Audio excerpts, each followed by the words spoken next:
नमस्कार मित्रों, basic astrology में आपका स्वागत है। मित्रों, आज हम बात करने वाले हैं चीटा योग के बारे में। इससे पहले की वीडियो में मैंने आपको लव मैरिज के बारे में बताया था, कुंडली में कैसे लव मैरिज को देखा जाता है। आज हम बात करने वाले हैं प्रेम में धोखा। कैसे कुंडली में देखा जाता है कि हमको अपने प्रेमी या प्रेमिका से फेयर लव मिलेगा या फिर उसके प्रेम में हमको आगे धोखा मिलेगा। चलेगा, हमारा प्रेमी हमसे छल कर रहा है, हमसे धोखा कर रहा है। ये सारे चीज़ कुंडली में कैसे देखा जाता है, इन सारे योगों कुंडली में कैसे देखा जाता है, वो आज हम आपको बताने वाले हैं। तो जैसा कि हमने पहले आपको बताया था, ये जो पांचवा भाव है, ये जो नंबर लिखे हुए हैं, ये जो पहला हाउस, इसको लग्न कहते हैं, ये पहला हाउस होता है। ये दूसरा, तीसरा, चौथा, पांचवा, छठवां भाव, सातवां, आठवां, नौवां, 10वां, 11वां, 12वां, ये घर होते हैं। घरों की पोजीशन कभी नहीं बदलती। उसके बाद अगर यहाँ पर जो राशि होती है, राशियाँ हमेशा इस घरों में राशियाँ चेंज होती रहती है। जैसे अगर हम कोई व्यक्ति अगर जन्म लेता है तो नक्षत्र में जो उदित राशि होती है उस समय, मान लो कि 4 नंबर यहाँ लिखा हुआ, तो 4 नंबर उसके लग्न हो गए, लग्न राशि 4 नंबर हो गई। 4 नंबर मतलब कर्क राशि, इसकी लग्न राशि हो गई। 4 के बाद यहाँ 4 के बाद आगे नंबरिंग होती है। 4 के बाद 5 आता है, 6 आता है, 7, 8, 9, 10, 11, 12, 1, 2, 3, ये ऐसी नंबरिंग हो जाती है। यहाँ इन 12 राशियों में से कोई भी एक राशि हो सकती है। उसी हिसाब से लग्न जो राशि होगी, जैसे कि 5 यहाँ पर 5 नंबर सिंह राशि आती है, तो सिंह के बाद यहाँ 6, 7, 8, 9, तो यहाँ पंचमेश, जिसकी हम आज बात करने वाले हैं, जिस पर आज विचार करेंगे, क्योंकि पंचमेश हम प्रेमी प्रेमिका के संबंध के बारे में बात करना चाह रहे हैं कि क्या को हमारा प्रेमी हमसे प्रेम में जो प्रेम संबंध में हमसे फेयर रहेगा या फिर हमें धोखा देगा, उसके बारे में विचार कर रहे थे। इसीलिए हम 5th हाउस पे भी विचार करते हैं। ठीक है, तो यहाँ पर अगर 5 नंबर होगा तो 6, 7, 8, 9 नंबर यहाँ पर आ जाएगा।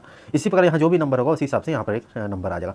मान लेते हैं यहाँ पर हमारे आ रही है कन्या लग्न, या यही मान लेते हैं कि मेष लग्न की कुंडली है और ये यहाँ पर 5 नंबर सिंह राशि आ रही है। ठीक है, तो अब इस पर विचार कैसे करते हैं। सबसे पहले हमने भाव देखना है, कौन से भाव देखना है, हमने किस भाव पे विचार करना है। प्रेमी प्रेमिका का संबंध में विचार करना है, तो इस भाव पे विचार करेंगे। अगर अपने जीवन साथी के बारे में विचार करना है, वो हमें धोखा देगा या नहीं देगा, तो हम 7वें भाव पे विचार करते हैं। ठीक है, अब प्रेम कारक ग्रह कौन कौन से हैं, तो प्रेम कारक ग्रह के पे विचार करने के लिए हमको शुक्र पे विचार करना पड़ेगा। कौन है? शुक्र। और दूसरा उसके साथ साथ हम चंद्र पे भी विचार करेंगे, क्योंकि चंद्र क्या है? मन का कारक है। और सारी चीज़ें जो डिपेंड होती है किस पे डिपेंड करती है? मन पे। हमारा मन जिस ओर हमारा मन जैसा रहेगा वैसे ही हम कर्म करते हैं, तो इसीलिए हम शुक्र के साथ साथ चंद्र पे भी विचार करते हैं। ठीक है, अब ये हमने देख लिया। अब देखते हैं कि जो योग बन रहा है वो कैसे बनेगा। मान लो कि यहाँ पर सिंह राशि आ रही है, पंचमेश बन रहा है सिंह राशि का। ठीक है, तो सिंह राशि के मालिक कौन बने? सूर्य। तो सूर्य की प्लेसमेंट जो होगी वो 6, 8, 12 त्रिक भाव में अगर होती है, 6, 8, 12 में होगी, तो ऐसे जातक को अपने प्रेमी या प्रेमिका से हमेशा ही क्या मिलता है? धोखा मिलता है। ठीक है, कैसे मिलेगा? अगर मान लो कि सूर्य है, इसी राशि आ रही है और सूर्य अगर यहाँ बैठ गया, इसी प्रकार कुछ भी, अगर यहाँ पर कन्या राशि आ रही है तो बुध हो गया, तुला राशि आ रही तो शुक्र यहाँ आ गया, अगर धनु राशि है तो बृहस्पति यहाँ पर आ गया, तो जो भी यहाँ पर राशि होगी, अगर यहाँ पर आते 1 नंबर लिखा होगा तो मेष राशि बन रही, मंगल हो गया तो मंगल यहाँ पर आ गया, तो हम मेष लग्न के हिसाब से चल रहे हैं, तो मान लेते हैं कि यहाँ पर 5 नंबर लिखा हुआ है और यहाँ सिंह राशि बन रही है, तो इसके लॉर्ड हो गए सूर्य। तो सूर्य कहाँ आ गए? 6ठे भाव में आ गए। सूर्य 6ठे भाव में आने से क्या होगा? 6ठा भाव किस चीज़ का कारक है, उस पर विचार करना है। रोग, ऋण, शत्रु, मुकदमे, लड़ाई झगड़े, कष्ट, इन सब का कारक क्या है? ये 6ठा भाव। तो यहाँ पर आने से क्या होगा? इसका प्रेमी प्रेमिका का आपस में मतभेद होना चालू हो जाएगा, लड़ाई झगड़े चालू हो जाएंगे, एक दूसरे से शत्रुता पैदा हो जाएगी। तो अगर एक दूसरे से शत्रुता पैदा होने से क्या होगा कि वो उनका प्रेम संबंध धीरे धीरे कमज़ोर पड़ता चला जाएगा। ठीक है, कमज़ोर पड़ने से क्या होगा? वो एक समय ऐसा आएगा जब एक दूसरे को छोड़ देंगे। ठीक है, तो ये यहाँ पर आने से ये प्रभाव आता है। इसी प्रकार अगर ये आ जाता है, कहाँ आ जाता है? अगर 8वें भाव में आ जाता है। 8वें भाव में क्या होगा? 8वें भाव में प्रेमी प्रेमिका से ऐसा मतलब धोखा मिलेगा, ऐसा चीज़ मिलेगा, मतलब उससे बहुत ज़्यादा कष्ट मिलेगा, मतलब ऐसा, मतलब जैसे कि आदमी को मरने के समान, मतलब मृत्यु तुल्य कष्ट मिलेगा। तो ऐसा कष्ट मिलेगा, इतना धोखा मिलेगा कि ऐसी कभी कभी स्थिति आ जाती है, धोखा खाने के बाद क्या करते हैं, कभी कभी प्रेमी प्रेमिका सुसाइड कर लेते हैं, मतलब ऐसी नौबत आ जाती है, मृत्यु तुल्य कष्ट अनुभव होगा। ठीक है, अगर यही प्लेसमेंट, अगर ऐसी सूर्य की प्लेसमेंट और 12 में आ जाती है, तो ऐसे जातक जातिका को क्या होगा? अपने प्रेमी प्रेमिका पे मतलब वो खर्चा ज़्यादा करवाते हैं।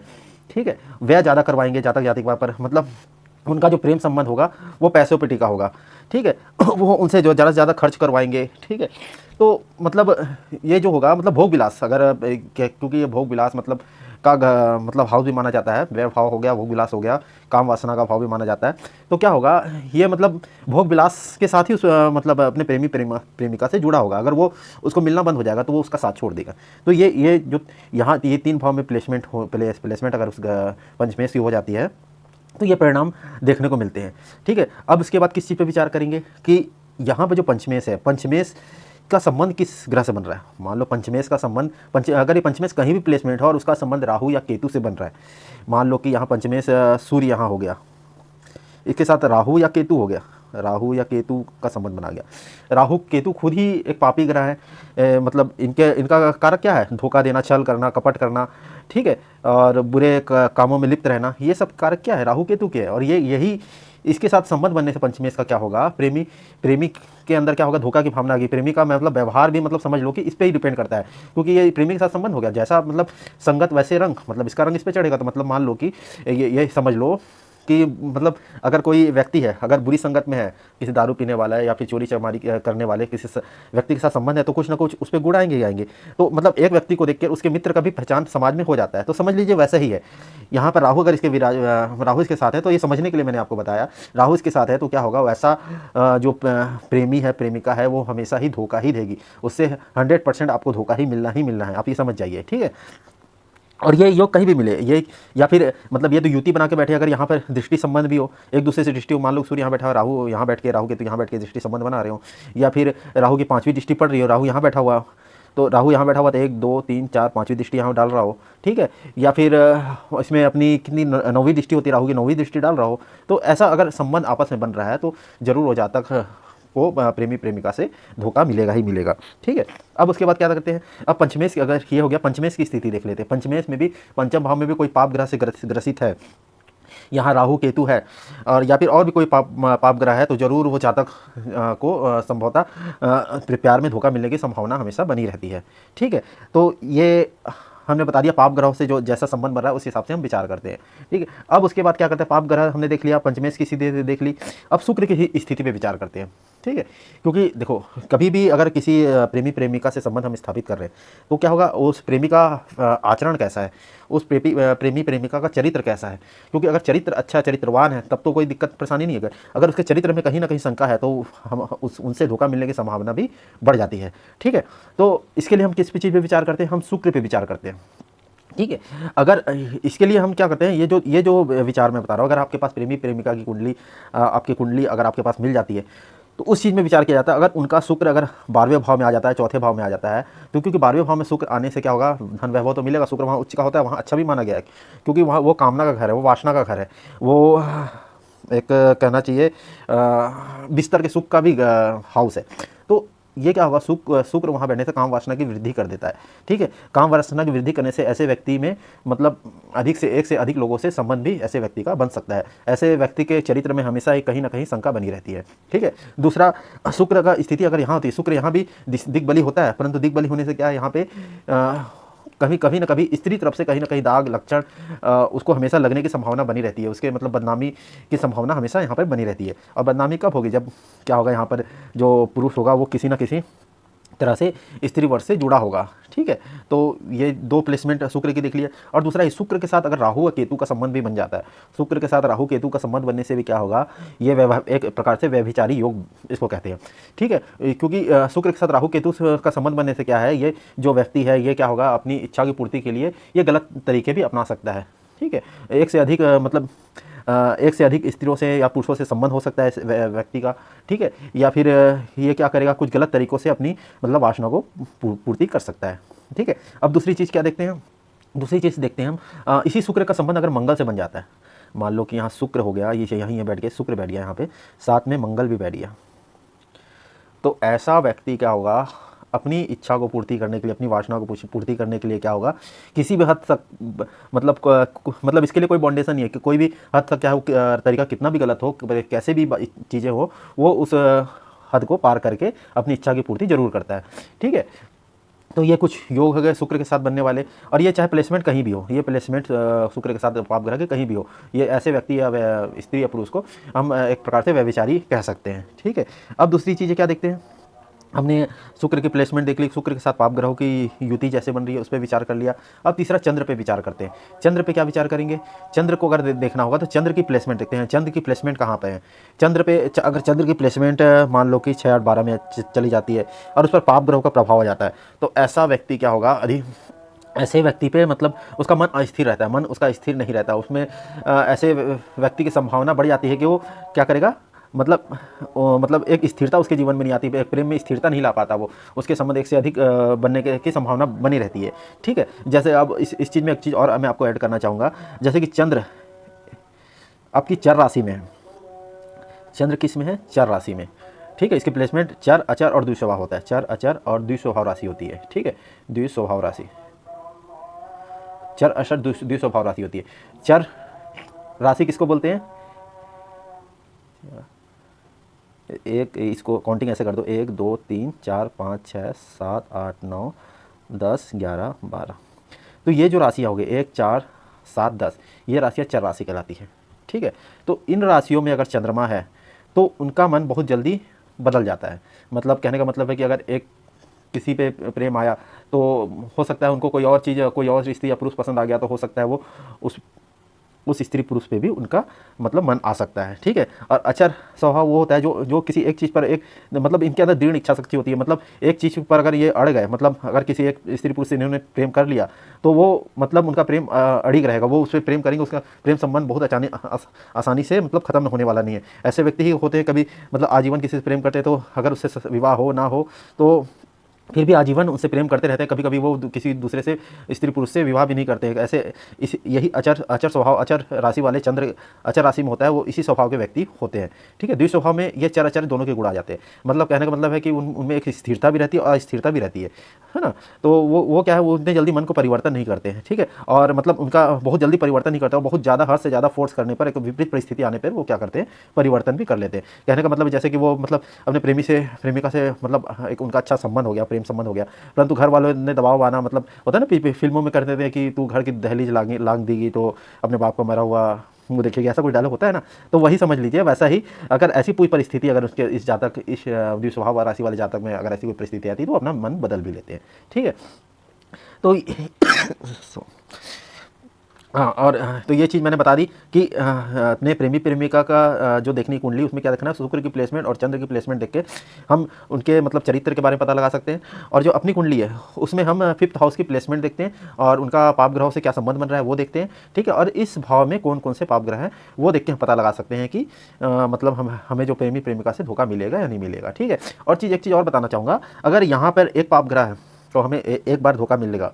ठीक है, अगर एक से अधिक पाप ग्रह अगर इस राशि को मतलब इस भाव को अगर पीड़ित कर रहे हैं तो हमें एक से अधिक बार प्रेम में धोखा मिलेगा, ये ऐसे देखना चाहिए। और दूसरी बात, एक चीज़ और देखनी चाहिए, अगर सिंह राशि, अगर सिंह राशि के स्वामी जो सूर्य हैं अगर यहाँ से निकल कर अपने शत्रु राशि में चले जाते हैं, शत्रु राशि क्या है, ठीक है, क्योंकि देखो शत्रु राशि मित्र राशि मैं आपको एक बार बताना चाहूँगा, ग्रहों को 2 भागों में बांटा गया है, एक देव और दूसरा दानव। ठीक है, मंगल सूर्य चंद्र बृहस्पति ये क्या है, देव कैटेगरी में आते हैं, और शुक्र शनि राहु केतु ये दानव कैटेगरी में जाते हैं। शुक्र क्या है, शुक्लाचार्य, ये क्या है, राक्षसों का क्या है, मतलब गुरु है।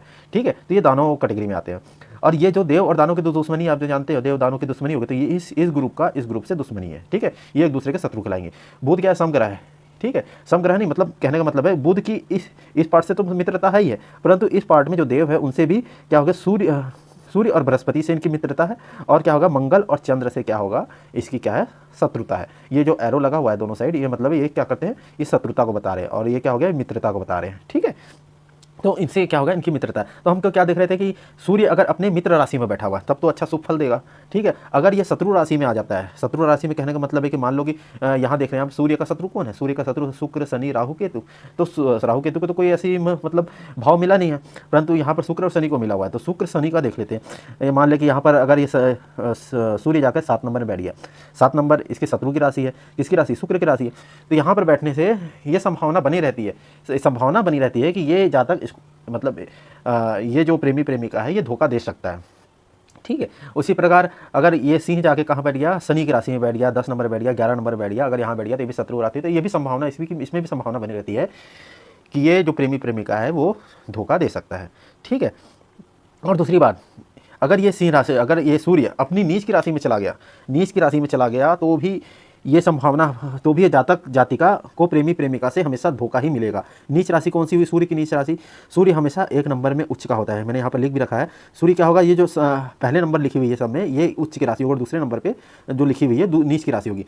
पहले सूर्य क्या होगा, उच्च का 1 नंबर पर होता है, 7 नंबर में नीच का होगा।